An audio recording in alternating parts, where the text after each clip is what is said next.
Good evening, classmate. My report is about the top 10 programming languages in the world 2010. Palakpakan. Next. Next.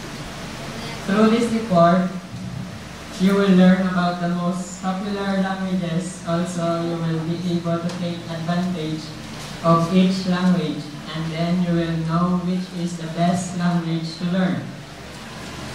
Next. Furthermore, this report shows the ranking of the most popular languages over the world. If you are able to handle one of those languages, this will guarantee you to keep you employed.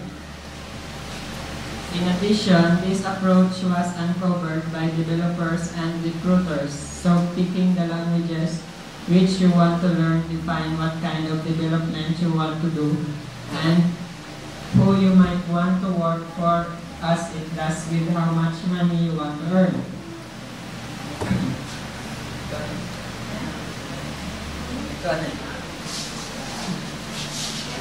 As when a developer is assigned to repair legacy software, it was written in COBOL, is a popular refrain.